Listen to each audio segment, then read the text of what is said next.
सुन रिया, वहां मत जाना। यह अंतिम शब्द थे जो नानी ने रिया से कहा था और फिर वो हमेशा के लिए खामोश हो गई। रिया तकरीबन 20 वर्ष की थी। वो शहर में पढ़ाई किया करती थी। वो गर्मी की छुट्टी में एक पुराने गांव रुद्रक घाट आई हुई थी। बचपन में ये उसका ननिहाल हुआ करता था, लेकिन अब सब बिखर चुका था। नानी की मौत के बाद यह घर वीरान सा लग रहा था। एक बात थी जो नानी हमेशा कहा करती थी, उस पार का जंगल मत जाना जहाँ सूरज भी नहीं झांकता, वहाँ कभी मत जाना। रिया को कभी समझ नहीं आया कि उस जंगल में सब इतने डरते क्यों हैं। गांव वाले रात होते ही उस तरफ देखते भी नहीं थे। एक दिन जब रिया पुराने सामान की सफाई कर रही थी तो उसे बक्से में से पुरानी तस्वीरें और एक नक्शा मिला, और वो नक्शा वही जंगल का था। मगर वो चीज़ इतनी डरावनी थी कि ये नक्शे के एक हिस्से पर लिखा था, 19 नवंबर 2002 को मेरी बेटी खो गई। नीचे दस्तखत था, शांति देवी। रिया चौंक गई। उसे तो हमेशा से यही बताया गया था कि उसकी माँ की एक सड़क हादसे में मौत हो गई। अब सवाल उठने लगा कि क्या उसकी माँ जंगल में खो गई, और अगर हाँ तो किसी ने अब तक उसे क्यों नहीं बताया, उसे छुपाया क्यों गया। उसी रात को उसे एक सपना आया। जंगल के अंदर एक लड़की भाग रही थी और उसके पैर घसीट रहे थे, कपड़े फटे हुए थे और वह चिल्ला रही थी, रिया रिया। रिया की नींद टूट गई। वो पसीने से लथपथ थी। वो समझ गई अब उसे सच्चाई जाननी ही होगी। अगली सुबह रिया नक्शा लेकर जंगल की ओर चल पड़ी। गांव वाले उसे रोकते रह गए पर वो किसी की नहीं सुनी। जैसे ही वो जंगल के अंदर घुसी, चारों ओर अजीब सी सड़न की गंध फैल गई।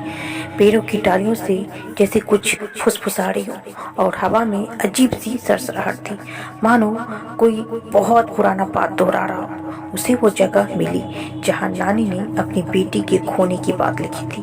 वहाँ एक पत्थर पर कुछ अकेरा हुआ था, मैं जिंदा हूँ। पास ही मिट्टी की जमीन भी कुछ उबड़ी हुई थी, जैसे किसी ने कब्र खोदा हो। रिया का सिर चकराने लगा। हवा बहुत तेज हो गई, पेड़ हिलने लगे और उसके कानों में से फिर वही नाम गूंज रहा था, रिया रिया।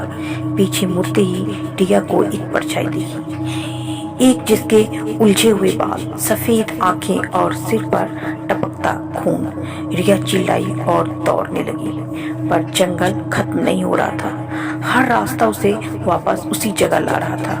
उसी वक्त उसके सामने एक झोपड़ी आकर खड़ी हो गई जो पहले वहां नहीं थी। उसे झोपड़ी में से गुड़िया की आवाज आई, माँ माँ। रिया ने कांपते हाथों से झोपड़ी का दरवाजा खोला। अंदर हर दीवार पर खून से नाम लिखा था, अंजलि अंजलि अंजलि अंजलि, जो कि यह रिया की माँ का नाम था। झोपड़ी में एक शीशा रखा था जिसमें सिर्फ रिया की माँ की परछाई दिख रही थी।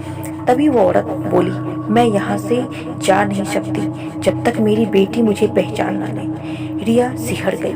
उस परछाई ने हाथ उठाया, तेरे साथ एक अधूरी चीज जुड़ी है रिया, तेरे खून के साथ। तभी रिया को याद आया कि नानी एक पूजा किया करती थी हर पूर्णिमा की रात को, लेकिन अब वो पूजा सालों से अधूरी रह गई है। रिया ने नानी के कमरे से कुछ पुराने वस्त्र निकाले और विधियां खोजी, जिसमें एक विधि थी मुक्ति का दीपक, जिसमें रात 12 बजे उस स्थान पर दिया जलाना होता है जहां आत्मा फंसी हो, और अपनी खून की कुछ बूंदें उस दीपक में डालनी होती है।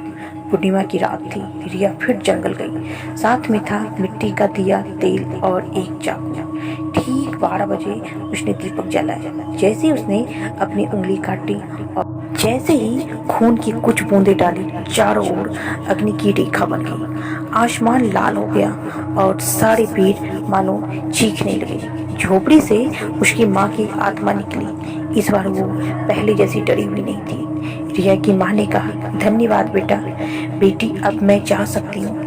एक तेज रोशनी हुई और सब शांत हो गया। रिया बेहोश हो गई। सुबह जब वो उठी, वो गांव के बाहर फंसी हुई थी। लोग उसे घेरे हुए थे। सब पूछने लगे, तू बच कैसे गई? वहां तो कोई नहीं जाता। रिया मुस्कुराई, मैं वहां किसी को लेने गई थी और उन्हें छोड़कर आई हूँ। रिया अब शहर लौट गई। सब कुछ सामान्य चल रहा था। पर एक दिन जब उसने नानी की अलमारी साफ करी, उसे एक और नक्शा मिला।